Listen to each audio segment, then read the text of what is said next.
Hey guys, in this video we're going to be talking about 4.4, which is all about adding and subtracting rational expressions. We'll start off easy with this example by adding and subtracting two rational expressions that have what they call like denominators. Denominators is everything on the bottom, so meaning they're the same is what like means. So let's start off with part A. In part A, it looks like both of my denominators both say x plus 4, and because they're the same, we're actually allowed to add these two rational expressions together. Later on in this chapter, we'll see that you'll add or subtract two things that are not alike, and I'll show you guys how to simplify those when we get there. But in this case, they are the same, so we can go ahead and add them together. Now, when you're adding stuff, you're not adding the bottom stays the same, which is x plus 4. What you're really adding is the two things up top called the enumerators. Now, in this case, you have one variable and one constant number, which are not considered like terms, right? So I'll just keep it separate as x plus 5. So my final answer is x plus 5 over x plus 4. It's that simple when your denominators are the same. Now, if you take a quick glance at part B, you might think that these two things are not common denominators, but actually they are. If I were to distribute this x right here to both of these two terms, you would get x times x, which is x squared, and x times 3, which is a 3x. So after you distribute this x, you'll see, oh, wait a minute, they actually do have the same denominators.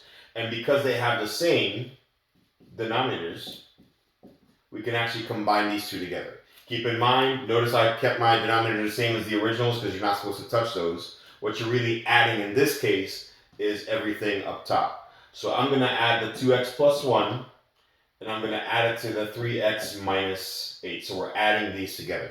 All right, so let's see what your final answer is after you combine those. You have a 2x and a 3x, that will give us 5x's total. When you owe $8 and you pay back $1, that means you'll still owe 7. And on the bottom, you'll have x squared plus 3x. All right, and you're done.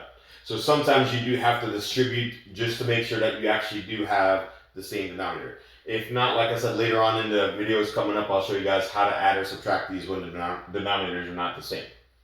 Now for part C, looks like we don't have to distribute because they both look identical, so we can go ahead and combine these. So first things first, I'm going to keep my denominator the same because we're not supposed to mess with those. What I'm actually going to combine is what's up top.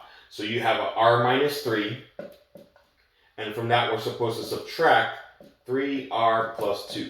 Now there's a very dangerous mistake that can happen here. If you guys wrote it out exactly the way I wrote it down just now, you will have a wrong answer automatically. And here's why. Because of this subtraction sign. You guys are subtracting the 3r plus 2, as in the whole thing. But right now, the way I wrote it, the only thing I'm subtracting is the 3r. I'm not subtracting the 3r plus 2 like they wanted me to.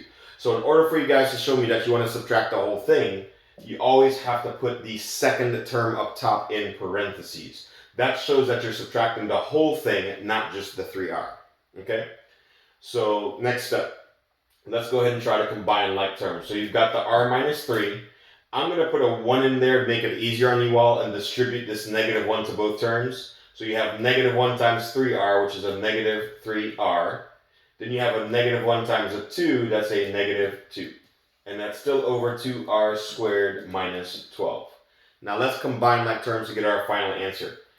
You've got a negative 3r and a positive 1r. So what happens when you guys owe 3, but you pay back 1? That means you'll still owe 2r's, right? And also when you owe 3 and you owe an additional 2 on top of that, that means you owe a total of 5. So my constant numbers are negative 5 in that case. And that is still over 2r squared minus 12.